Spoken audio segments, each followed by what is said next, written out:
안녕하세요. 더 딥다이브입니다. 오늘은 2026년 1월 20일 화요일인데요. 케어요 뉴스 김영래 편집장이 지난 24시간 동안 모은 시니어 뉴스들을 저희가 한번 깊숙이 들여다보려고 합니다. 네, 오늘 살펴볼 자료들이요. 그냥 단순한 뉴스 모음이 아닙니다. 그런가요? 네, 한국 노년층의 경제 현실, 또 저 멀리 독일에선 세대 갈등이 터지고 있고요. 그리고 이런 문제들을 풀기 위한 최신 기술의 도전까지.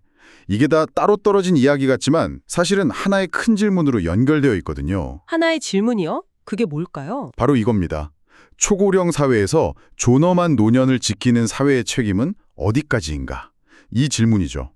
이게 돈의 문제일지, 제도의 문제일지, 아니면 기술의 문제일지 오늘 그 단서들을 뉴스 속에서 찾아보겠습니다. 와, 시작부터 무게감이 있네요. 좋습니다. 그럼 그 첫 번째 단서, 한국 노년층의 경제 현실부터 따라가 보죠. 손주용돈도 못 주겠다. 이 기사 제목부터가 참 씁쓸한데요. 네, 정부 노인 일자리에 참여하시는 분들 열의 7이 월 30만 원도 못 버신다는 통계가 있네요. 월 평균 급여가 40만 5천 원. 정말 빠듯하겠어요. 그렇죠. 근데 더 중요한 건 이분들이 왜 이 일을 하느냐는 거예요.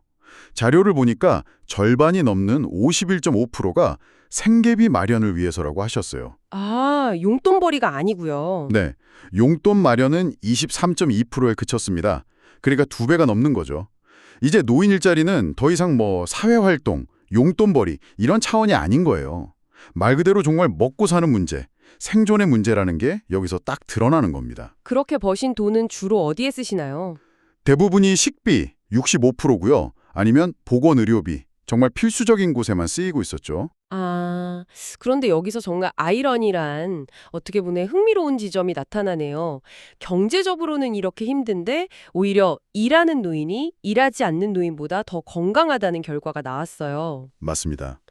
이게 그냥 몸을 더 움직이니까 단순히 그래서 그런 걸까요? 아니면 다른 이유가 있을까요? 아주 정확한 질문입니다. 물론 몸을 움직이는 것도 중요하죠. 실제로 일하는 노인 그룹이 매일 걷는다는 비율도 더 높았고요. 규칙적으로 식사한다는 비율도 훨씬 높았습니다. 네네. 하지만 더 주목해야 할 건 심리적인 부분이에요. 스스로를 내가 필요한 사람이다, 의미 있는 존재다 이렇게 느끼는 정도요. 이걸 대인 존재감 점수라고 하는데 이 점수가 일하는 그룹에서 눈에 띄게 높게 나왔습니다. 그러니까 내가 아직 사회의 일원이다, 누군가에게 도움이 된다. 바로 이 감각이 건강에 직접 영향을 미친다는 거군요. 바로 그겁니다. 그게 놀랍게도 기대 수명에까지 영향을 줘요. 정말요? 네, 일하는 노인들은 스스로 86.75세까지 살 거라고 기대했는데 일하지 않는 분들은 85.90세였어요. 아프지 않고 건강하게 살 거라고 기대하는 수명도 1년 이상 차이가 났고요. 와. 그러니까 여기서 우리가 얻어야 할 교훈은 노인 일자리를 그냥 단순 복지로만 봐선 안 된다는 겁니다. 이건 사실상 가장 효과적인 비의료적 건강 처방전인 셈이죠. 사회적 고린을 막는 백신이기도 하고요. 비의료적 건강 처방전. 표현이 정말 와닿네요. 그러고 보니 60세 이상 고령층의 거의 80% 가까이가 정년을 연장하거나 폐지해야 한다고 응답한 것도 이제야 좀 이해가 되네요. 같은 맥락인 거죠. 네. 단순히 돈을 더 벌고 싶다를 넘어서 건강하고 의미 있는 삶을 이어가고 싶은 어떤 절박한 외침이었군요. 맞습니다. 한국의 어르신들은 이렇게 일하고 싶어 하시는데 바다 건너 독일에선 정반대의 일이 벌어지고 있네요. 젊은 세대가 미래 부담 때문에 사회적 계약 자체를 거부하고 나섰다.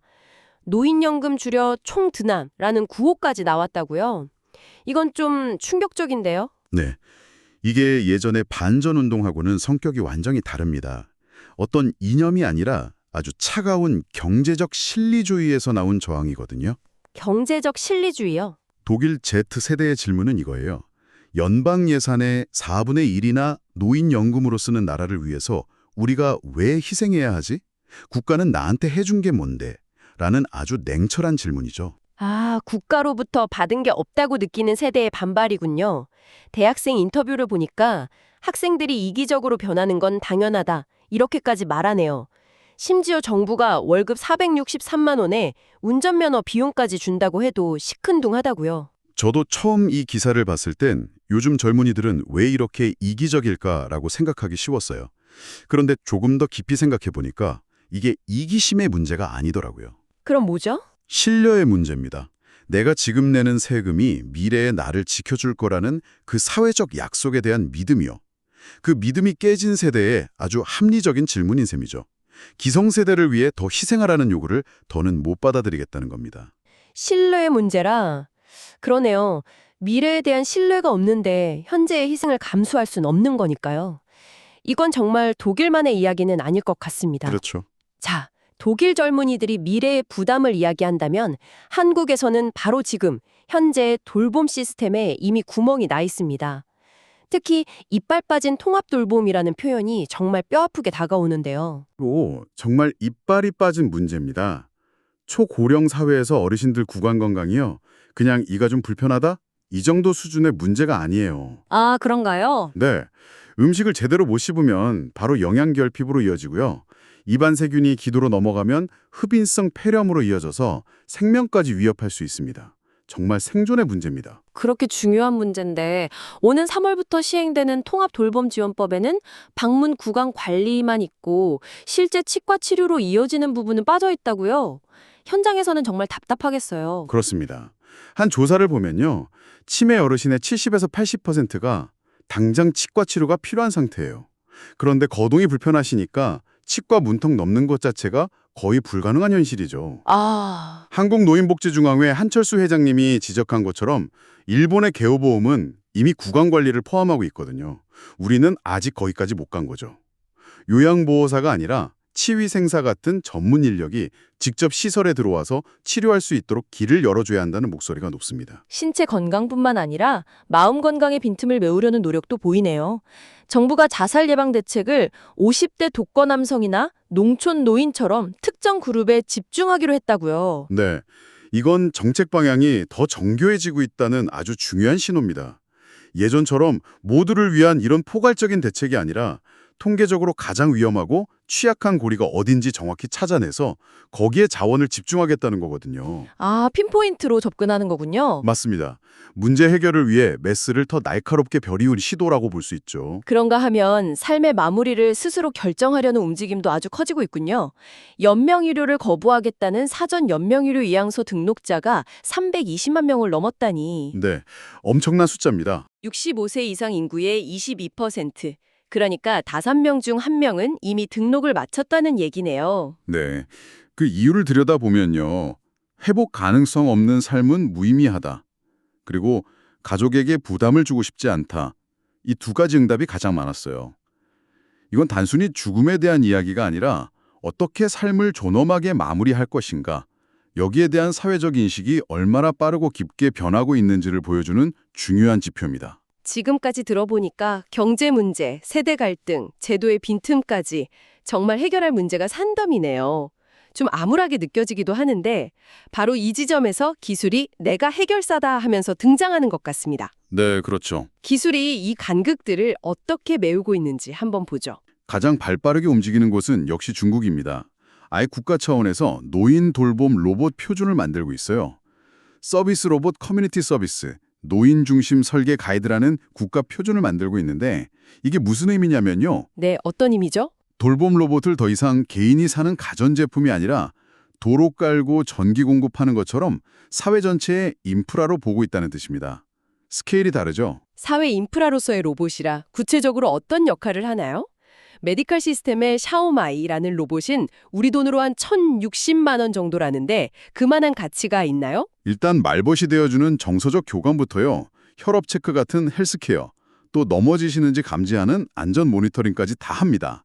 24시간 내 곁을 지키는 든든한 동반자이자 주치의, 경호원 역할을 한 번에 하는 셈이죠. 와, 아직은 시작 단계지만 로봇이 돌봄 공백을 메우는 시대가 정말 성큼 다가온 겁니다. 국내에서는 데이터를 활용하는 방식이 눈에 띄네요. 히포크라테스의 데이터 히포앱, 병원 진료 내용을 녹음하면 AI가 요약해준다니. 저도 가끔 부모님 병원 다녀오시면 의사 선생님이 뭐라고 하셨는지 다시 여쭤보곤 하는데 이거 정말 필요하겠는데요? 그렇죠. 그런데 여기서 핵심은 단순히 요약해주는 기능이 아니에요. 그 민감한 의료 정보를 블록체인 기술로 안전하게 보호한다는 점입니다. 잠시만요. 여기서 왜 갑자기 블록체인이죠? 그냥 최신 기술이라서 갖다 붙인 건 아닐 테고. 그만큼 강력한 보안이 꼭 필요한 이유가 있나요? 물론입니다. 제 진료 기록, 약 처방 정보, 이거야말로 가장 민감한 개인정보잖아요. 이게 유출되면 악용될 소지가 너무 많죠. 블록체인은 데이터를 위조나 변조가 불가능하게 만들어서 오직 나만이 내 정보의 주인이 될 수 있게 해줍니다. 아, 의사와 환자 사이의 정보 격차는 해소하면서도 그 정보의 주도권은 환자에게 돌려주는 아주 중요한 시도인 거죠. 아하, 정보의 격차는 줄이되 정보의 주권은 지킨다. 이해가 되네요. 부산의 한국 휴먼케어가 개발한 에듀에카토 플랫폼은 한 발 더 나아가는 것 같아요. 이게 돌봄의 효과를 데이터로 증명한다는 건가요? 맞습니다. 보통 요양원에 계신 부모님에 대해서 어르신이 좋아지셨어요 이런 주관적인 말로 끝나기 마련인데 그걸 숫자로 보여준다고요. 이건 현장에서 정말 게임 체인저가 될 수도 있겠는데요. 맞습니다. 바로 그게 핵심입니다. 예를 들어서 미술 치료 프로그램을 진행할 때 어르신의 표정 변화나 목소리 톤, 참여도 같은 반응 데이터를 실시간으로 수집하고 분석해요. 와, 그리고 지난달 대비 정서 안정성이 15% 향상되었습니다. 와 같은 수치화된 리포트를 보호자에게 보내주는 겁니다. 이건 정말 혁신적이네요. 이 기술들이 공통적으로 지향하는 바는 명확합니다. 돌봄의 질을요, 돌봄 제공자의 어떤 감각이나 주관이 아니라 객관적인 데이터와 기준으로 바꾸려는 시도예요. 아, 그렇군요. 이렇게 되면 보호자, 시설, 그리고 관리 감독하는 행정기관까지 모두가 같은 데이터를 보고 소통할 수 있게 되죠. 감에 의존하던 돌봄이 과학의 영역으로 들어오면서 돌봄 생태계 전체의 신뢰도가 획기적으로 높아질 수 있을 겁니다. 오늘 우리는 생계를 위해 일터로 나서는 노년의 현실부터 기성세대의 등을 돌리는 청년의 외침, 그리고 제도의 빈틈과 그곳을 채우려는 기술의 눈부신 노력까지 정말 다양한 단서들을 살펴봤습니다. 참 복잡하게 얽힌 문제들이었네요. 그렇죠. 그런데 오늘 다룬 이런 거시적인 정책과 기술의 흐름 속에서 우리가 놓치지 말아야 할 한 개인의 이야기가 있습니다. 어떤 이야기죠? 바로 할리우드에서 14,000달러, 우리 돈으로 약 2천만 원 정도의 불분명한 비용 때문에 살던 곳에서 쫓겨날 위기에 처한 90살 송맹 씨의 소식입니다. 아, 이 이야기는 오늘 우리의 논의에 아주 근본적인 질문을 던집니다. 우리가 이야기한 이 모든 제도와 기술의 궁극적인 목표는 과연 무엇일까요? 한 개인의 삶에서 존엄한 노년이란 과연 무엇을 의미하며 그 존엄을 지키는 마지막 책임은 최종적으로 누구에게 있는 걸까요? 청취자 여러분도 오늘 하루 이 질문을 함께 고민해 보시면 좋겠습니다.